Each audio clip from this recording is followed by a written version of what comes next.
अस्सलाम वालेकुम स्टूडेंट्स, करते हैं अपनी स्टार्ट प्रीवियस ही वीडियो को कंटिन्यू करते हैं। हमने लास्ट वीडियो में पढ़ा था कि माइक्रोसॉफ्ट एक्सेल में टेबल क्यों क्रिएट करती हैं और इसका डिफरेंस क्या है कि टेबल्स के किए काम बगैर टेबल के किए गए काम से क्यों डिफरेंस है, ठीक है।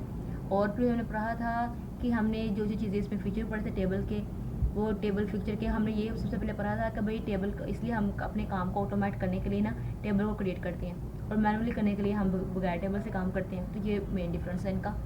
फिर हमने उसके बाद इसकी जो डिफरेंस में हमने इसके फीचर्स पढ़े थे कि टेबल्स इनके ऊपर कलर डिफरेंस देखा था, फिर उसके बाद ऑटोमेट देखा था, फिर उसके बाद रो हेडर डिफरेंस देखा था, ठीक है। ये डिफरेंस हो गया। और फिर अब हम देखेंगे कि भाई मुझे ये बताएं कि जिस टेबल में अगर आपको कलर नज़र आएगी वो हर चीज़ वो टेबल हो जाएगी। अगर मैं इसको टेबल क्रिएट करूँ या अब मिसाल के तौर पर ये मेरे बस ये टेबल है, एक मेरे बस एक डाटा, और यहाँ पर मैं इसको एक टेबल क्रिएट करती हूँ, कंट्रोल टी कर लेती हूँ और यहाँ से मैं इसको ओके करूँगी। ओके करने के बाद यहाँ पर अगर मैं इसको कोई भी कलर दूँगी तो ये इसके अलावा अगर मैं इसको कलर दूँगी, सपोज डाल के ये मैंने कलर दे दिया, तो क्या मतलब क्या ख्याल है आपका कि ये आपके पास एक टेबल है? ये मुझे आपने बताना है कमेंट सेक्शन में। ये आपके पास टेबल है, ठीक है, आपके माइंड में ये क्वेश्चन आ रहा है, ठीक है ये टेबल ही है क्योंकि मैंने कंट्रोल टी लिखा है।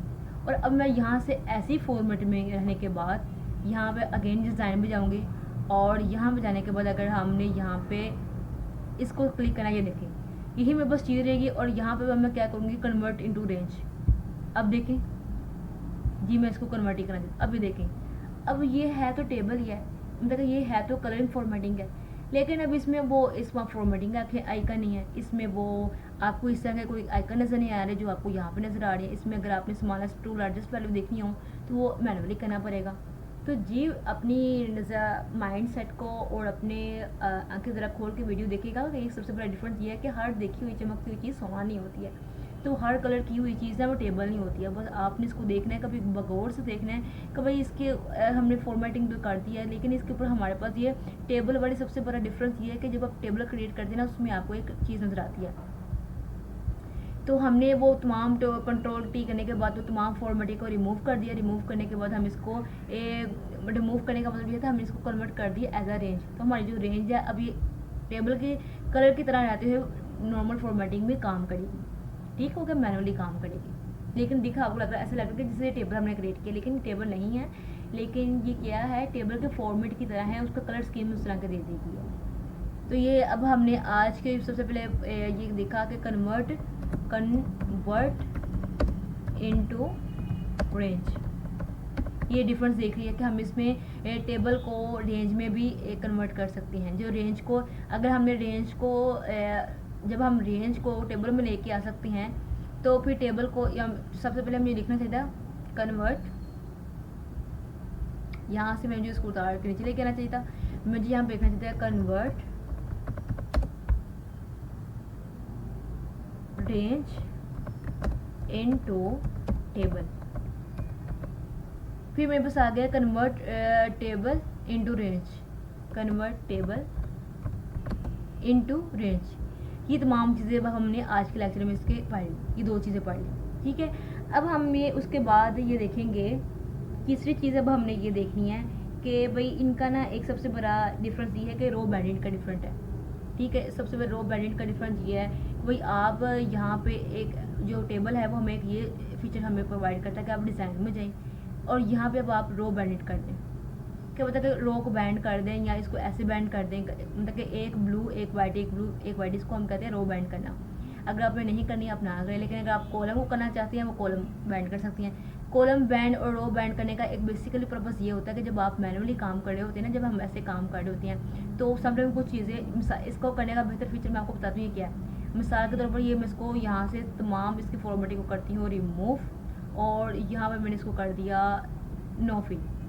बेसिकली जब हम मैनुअली डाटा एंटर कर रहे होते हैं ना तो एंटर करते हैं कुछ चीज़ पसंद हो जाती है, ऊपर नीचे मूव आउट कर देती है, वो हमारे माइंड से स्किप हो जाती है, ठीक है। तो इस चीज़ से बचने के लिए ना हमें जो टेबल है एक खूबसूरत सी सहूलत देता है कि वो होता है कॉलम बैंडेड। भाई आप अपने कॉलम को फिक्स कर लें, उसके साथ आप क्या करें, आप अपनी रो को ना बैंड कर लें, आप इसके साथ इस रो को ले आएँ। इस तरह अब आप पता लग जाएगा कभी आपकी रो कौन कौन सी है, कौन सी वाइट कलर की है। तो इस तरह आप अपने काम को आसानी बखूबी तरीके से कर सकती हैं। एक चीज़ होगी। और ये हमारे पास फीचर आ गया हाँ, column row and column, row and column बैंडेड,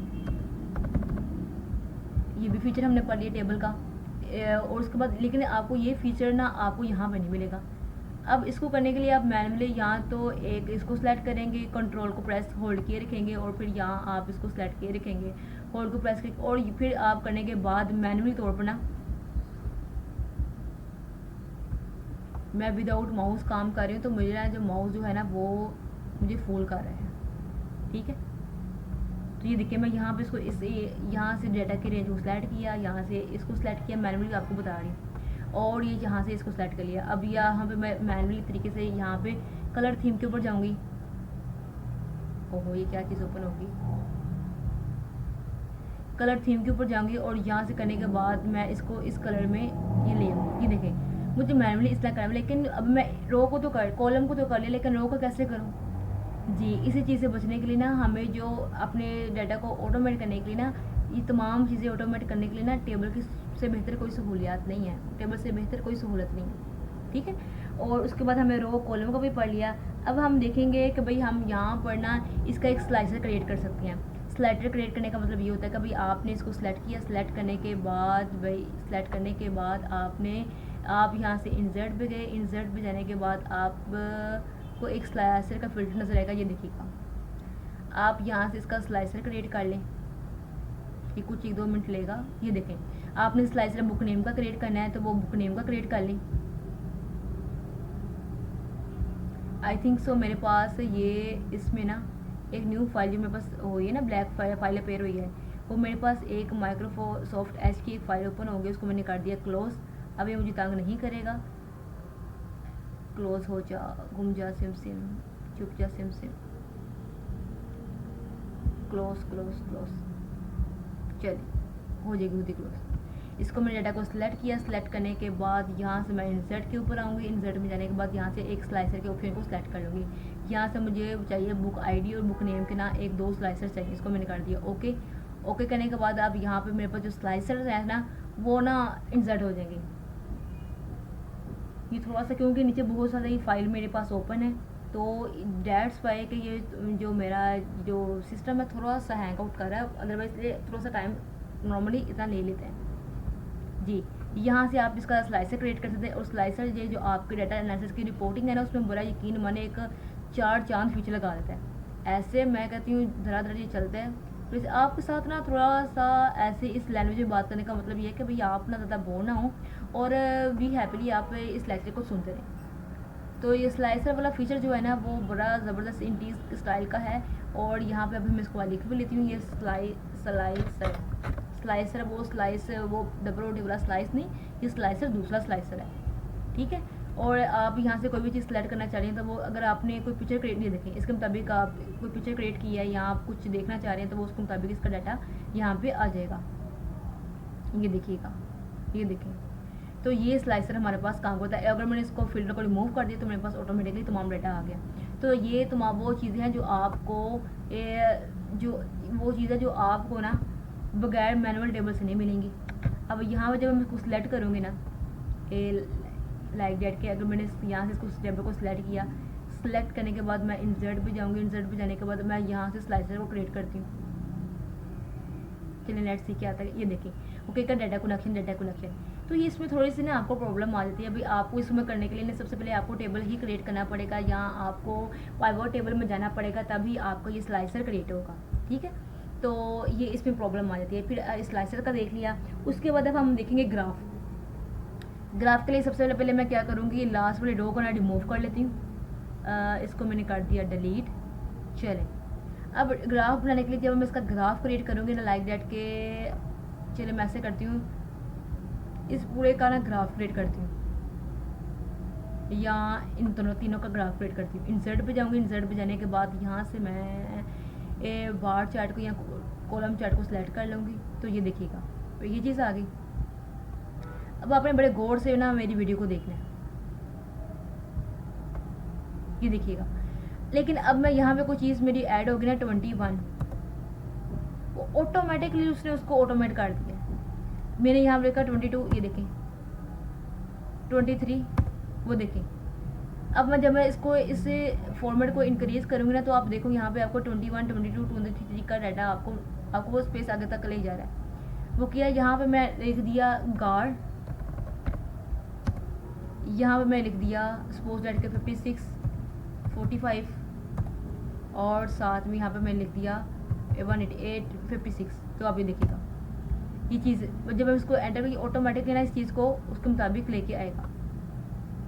ठीक है, तो ये डाटा जो होता है ना हमारे पास ग्राफ है, ये इसमें ऑटोमेटिकली ऑटोमेट हो रहा होता है।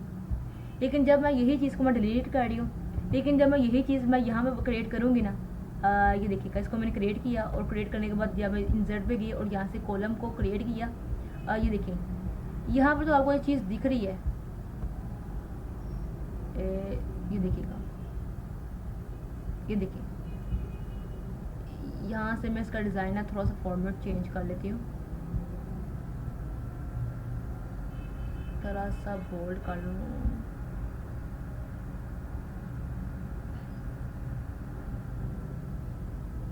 ये यहाँ पे होम पे जाऊँगी, होम पे जाने के बाद मैं यहाँ से ना चले ऐड,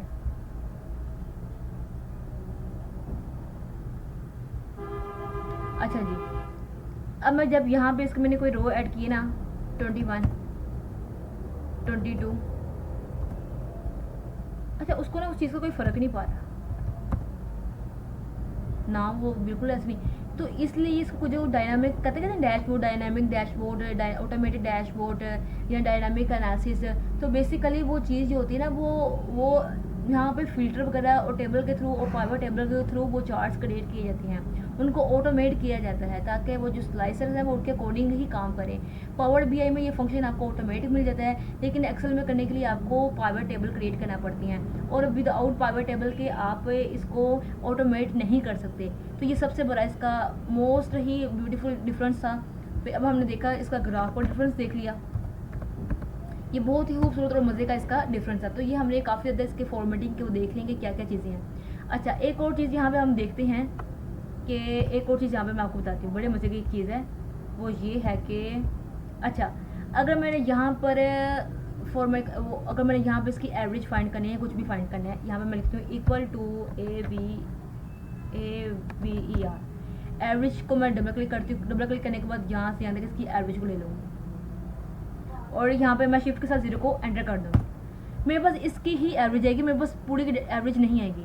लेकिन यही काम अगर मैं टेबल में करूँगी तो मैं इक्वल लगाने के बाद यहाँ पे एवरेज लिखूँगी, एवरेज को डबल क्लिक करूँगी, डबल क्लिक करने के बाद मैं इसकी रेंज को सिलेक्ट करूँगी, सिलेक्ट करने के बाद शिफ्ट और 0 के साथ इसको मैं एंटर कर दूँगी। अब देखें वो बिल्कुल 1 क्लिक के साथ मेरे पास जनाब ये इसका वो पूरा डाटा ऑटोमेटिकली ऑटोमेट के ज़रिए मेरे पास डाटा इसका आ गया। तो ये है कमाल, ये है फीचर, किसका फीचर है, टेबल का, टेबल क्रिएट करने का फीचर है।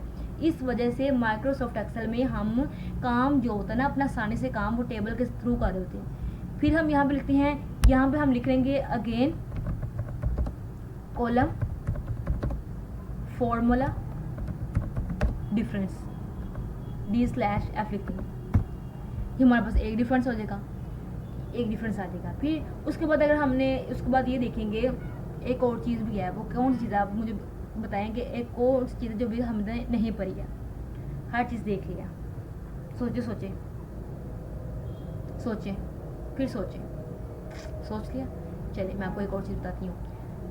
वो चीज़ ये है भाई कि आप यहाँ से अगर हमने यहाँ पे फाइल पे गए, फाइल पे जाने के बाद यहाँ पे हम ऑप्शंस में आए, ऑप्शंस में आने के बाद यहाँ पे क्विक एक्सेस टूल बार में आए और यहाँ से हमें ना एक ऑप्शन को सिलेक्ट करना है, यहाँ पे हम लिख देंगे, ये देखें, नहीं इसको नहीं करना सिलेक्ट, हमने यहाँ पे ना फॉर्म को सिलेक्ट करना है, एड्स इन में नहीं, एड्स इन में नहीं जाना, हमने जाना है क्विक एक्सेस टूल बार में ही रहना है। और यहाँ पे ना एक ऑप्शन आती है फॉर्म की एक ऑप्शन होती है, वो आप ना ये देखें, मैंने यहाँ पे वो मेरी ऑप्शन यहाँ पे नहीं, ये देखें ये एक फॉर्म की ऑप्शन है, वो आप यहाँ पे जब क्लिक करेंगे ना तो वो आपको ऑटोमेटिकली वो ना मिल जाएगी। फॉर्म की ऑप्शन है, जब आपने कोई डाटा एंटर करना है उसके आगे आगे आगे तो आपने कोई एक्सेल में फॉर्म क्रिएट कर लेते हैं तो आपका ये ऑटोमेटिकली हो जाता है। तो मैंने ना क्विक एक्सेस टूल बार के थ्रू ना इसको मैं यहाँ पे ना अपनी ना शॉर्ट रिबन में ना इसको मैंने रखा हुआ है। तो आप जब फॉर्म को क्लिक करेंगे ना, क्लिक करने के बाद जब आप देखेंगे मेरे पास से मैंने ना कोई फॉर्म ऐड करनी है, ठीक है, फॉर्म ऐड करने हैं लाइक डेट में पीछे जाती हूँ, मेरे पास पीछे 20वां है और आगे मेरे पास आना चाहिए 21वां करने के लिए बुक आईडी मैंने दे दिया है 21वीं, और मैंने ओहो 21 दे दिया, बुक का नेम दे दिया गार्ड करने के बाद USD प्राइस 20 लिख दी है और आगे क्वांटिटी सोल्ड कितनी हो गई मेरे पास 56 और इसकी सेल्स कितनी हुई है 1500। ठीक है, अब मैंने यहाँ पे न्यू पे क्लिक कर दिया, वो ऑटोमेटिकली नीचे आ गई। एक बात होगी, लेकिन यही चीज़ अगर मैं इसको क्लोज कर दूँ, अगर मैंने इसी चीज़ को अगर डिलीट करना है, मिसाल के तौर पर इसी डाटा को मैंने डिलीट करना है ना, डिलीट, तो वो मुझे कहेगा कि ये जो डिस्प्ले रिकॉर्ड विल भी परमानेंटली डिलीटेड, कि आपने जो डाटा एंटर किया ना वो परमानेंटली तौर पर डिलीट होगा, आपको दोबारा नहीं मिलना। मैंने कहा चलो भाई करिए तो कर दो, तो मुझे परेशान हो, लेकिन तुम इसको ना काट दो, डिलीट हो गया। लेकिन अगर मैं यही काम यहाँ पे मैं अगर करती हूँ तो अब देखिएगा फॉर्म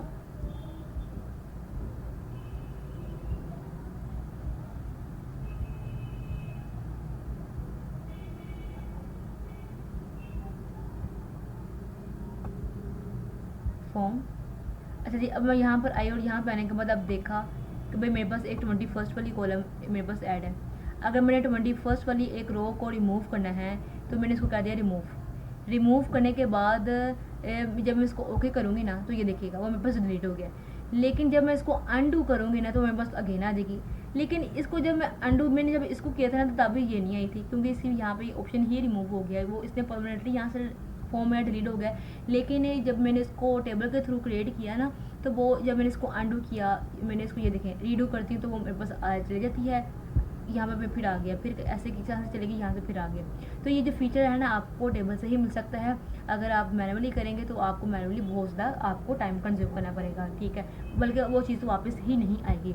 तो आई होप सो कि आपको मेरा ये आज का लेक्चर पसंद आया होगा और आपने काफ़ी कुछ सीखा होगा कि टेबल के बारे में, कि टेबल हम क्यों क्रिएट करते हैं। बेसिकली आपको ना आज की वीडियो में ना why we create table in Microsoft Excel, why का आपको मैंने आंसर देने की कोशिश की है डीपली किताब के। आपको मेरा वाई का जो आंसर है, आप सबके जो माइंड में जो वाई है कि वाई वी क्रिएट टेबल, जो वाई का जो आंसर है वो आप अच्छी तरीके से समझ सकें।